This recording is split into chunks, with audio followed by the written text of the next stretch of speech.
The question I have is basically, like, I've been involved with Abraham for about 4 years, and it's really helped me quite a bit. The question I have is, when do you draw the line to help someone or to let it go? You know, and the situation is, my husband and I, we've been separated for 13 years. We've never been apart. We still have a good friendship, and I'm very involved with his family, his stepson, and my youngest stepson has a, you know, boy. He's 14 years old now. It's my grandson, and but my stepson doesn't want to work. He hasn't worked. He's been off and on for quite a few years, and just last November, my husband bought him a house. You know, because at the time he was with a girl. He has 2 young granddaughters, 2 years old and 1 year old, and plus the 14-year-old. But he doesn't work. And one experience that I had was when, you know, I have a very close relationship with my stepson, but it got to the point where I stopped, you know, I couldn't keep helping him. I had to, you know, and one time he did ask me for something, and I said no. And I went through a lot of anger towards him because I was feeling guilty for saying no to him, and I realized it was my issue of feeling guilty. And rather than blaming him, I let that go, and it was a gift for me to realize that I shouldn't feel guilty saying no. The issue is, my grandson doesn't have a lot of things provided for him, and I won't provide for him. I try to encourage him to do some things on his own, but there's a conflict there because my husband has a hard time letting his grandson find out things for himself. He wants to fix things for him. And so the question I have is, when do you help them?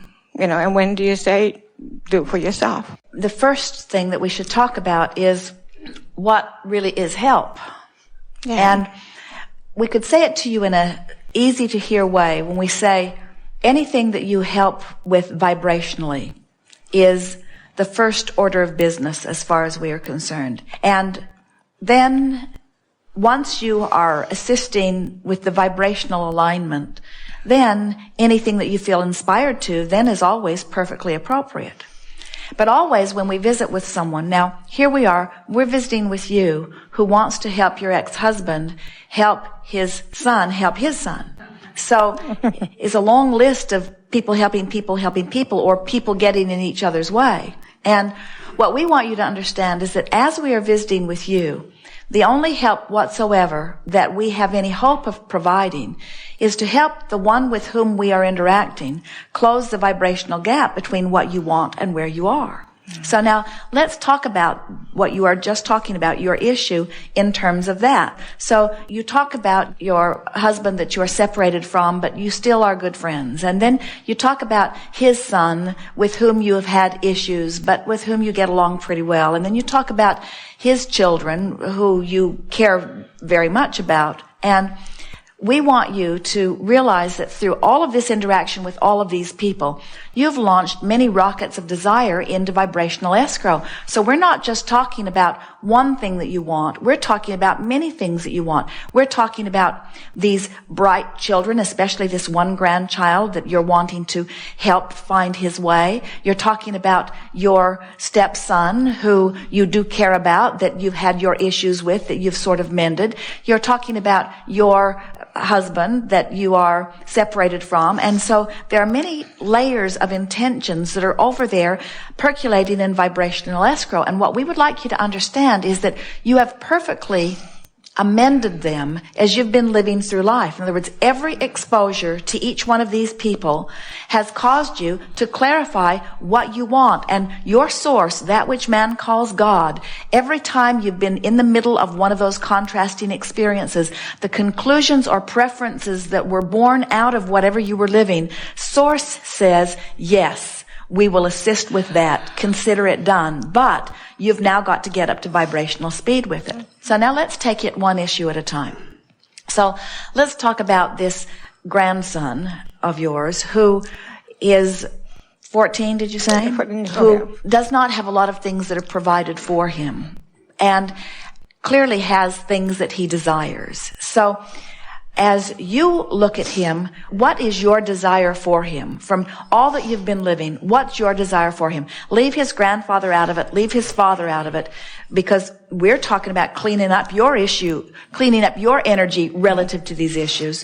What do you think your desire is? What have you and your source divined for this one? I just want him to be the free spirit and do what he wants to do and you know. All right, so now what's happening in your day-to-day life that contradicts that?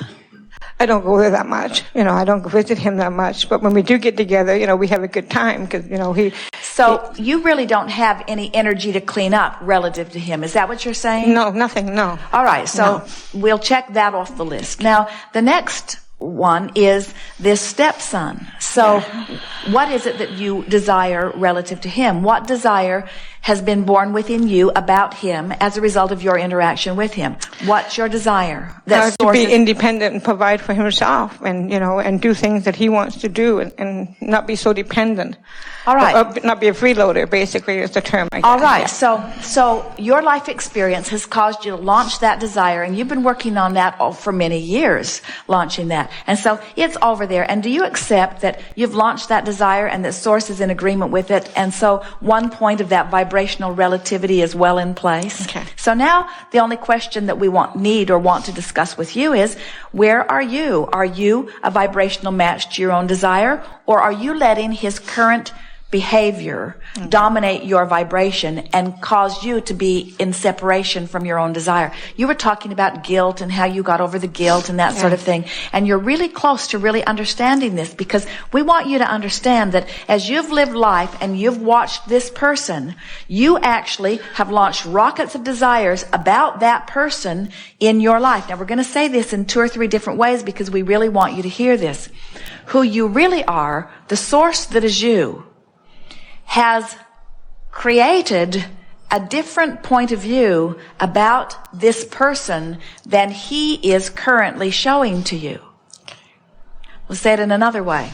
As you've banged around in experience with him, you have launched rockets of desire about him, which has caused you to become a different person than you would have if you hadn't been banging around in relationship with him. Okay. And now your source is in agreement with the newfound desire you have relative to him, but you're not in agreement with the newfound desire relative to him. And that's what's upsetting you. You're not up to speed with the desire that has been launched within you about him. Now, friends, are you getting this? This is really wonderful conversation about co-creation, because it turns out anything that you live that causes you to want anything, a part of you becomes that. So that's why Jesus, when you sat before him dripping your illness, he did not see your illness. Instead, he saw you in the state of being that your life experience had caused you to want. He was at one with the desire you held, not with the reality that you were living, you see. None of you can be any power of influence to anyone if you're looking at what is. You've got to look beyond what temporarily is and see what it is you are wanting to see and what they are wanting to see. So then, now you talk about your husband, who you have disagreement. He wants to fix everything with money. So there's a big wad of contention between the two of you relative to that on a lot of different subjects. So here he is. He wants to just give money to his son, which to you feels like disempowering. But now let's not complicate this issue. Let's just talk about your husband and what you want relative to this subject. What desire is born out of what you've been watching in his relationship with his son and grandchildren? What desire is born within you as you watch that? I want him to let them live. I want him to understand that they are the creator of their own experience.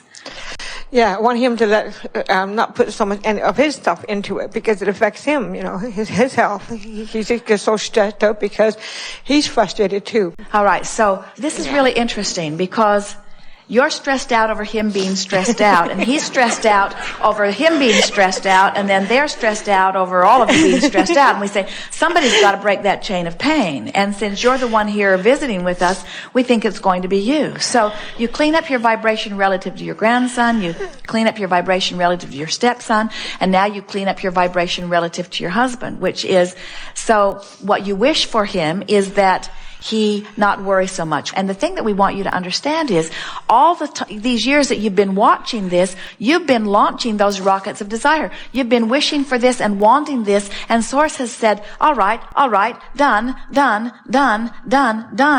then here you are, not vibrationally up to speed with what is done. So now let's make this effort right here and now for you to get vibrationally up to speed with how you know you want your husband to feel. So just start forking. You're where you are. Just start rambling with an effort of leaning towards something that feels increasingly better. Start wherever you are. Doesn't matter. Start. Just let it go and just find something for myself. Like I have in a lot of ways. I booked for the trip to go to the Caribbean in April, and I'm just doing a lot of things for myself. Well, to detach from don't it. lose track of what we're doing here, because what you're trying to do right now, in other words, this subject has come up where he's behaving in a way that stirs all that up within you and makes you worry for him and be aggravated with him. He's spending more money than you want him to spend, and he's keeping himself stirred up and making himself miserable. And out of your awareness of that, what you want is for him to live his own life. I want my husband to live his own life. I want him to take care of himself. I want him to let his children take care of themselves. I want him to know that they'll be all right. I want him to begin to trust. In other words, these are all things that you've launched. So now what we're saying to you right now is you've got to see him doing that, because you're asking him to do something you're not doing. You're asking him to look at something that is different than what he wants and feel different, but you're looking at something that is different than what you want, and you're letting what it is control the way you feel. So you teach through the clarity of your example. You've got to demonstrate maintaining your balance even when your husband isn't doing what's best for him, before you can teach him to maintain his balance when his son is doing something that's not best for him. You get this? So begin it now. In other words, is this making sense to you? So it's pretty simple, isn't it? I know how I want to feel about my husband, but I don't feel that way. And I'd like him to behave differently so that I could feel that way. And we say, good luck in that one. If you wait for conditions to change before you can feel better, you're really in deep doo-doo. In other words, that's what's going around with everyone. Almost everybody you know is observing conditions and then trying to control conditions so that they can feel better. And it's a battle that you will never win. It is absolutely futile. So now you understand the work at hand. You know how you want to feel about your husband. You don't feel that way about him because he's not demonstrating it. How are you going to make yourself feel that way even though he's not demonstrating it? Through the power of your mind. So focus your mind and make yourself feel better. Things will get better and better. As time goes by and he learns that the behavior that he's offering doesn't really solve anything, maybe he'll make a new decision. And it's not a good idea for me to harp at him. He has to come into his own decision. And I'm going to stop letting the decisions that he makes upset me. I'm going to start looking for his positive aspects and for those of his son, and it's easy to find them with the grandchildren, and I'm just going to come into alignment about this. And I'm not going to let what any of them are doing be the basis of what's upsetting me. I'm just going to come into alignment and see what happens, and come into alignment and see what happens. And I do have some faith that Abraham knows about the laws of the universe, and as I come more into alignment, things will get better. And I do feel better now.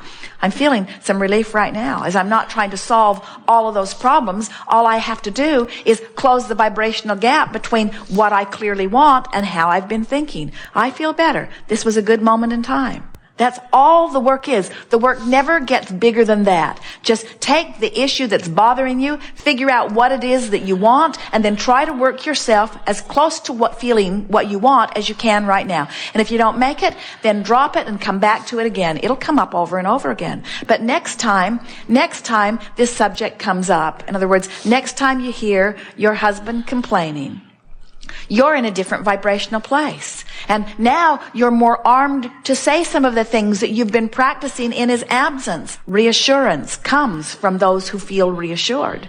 But if you haven't reassured yourself, then you can't reassure anyone else, you see. It's true. Helpful? Very much so. Yes, indeed. Okay, thank you.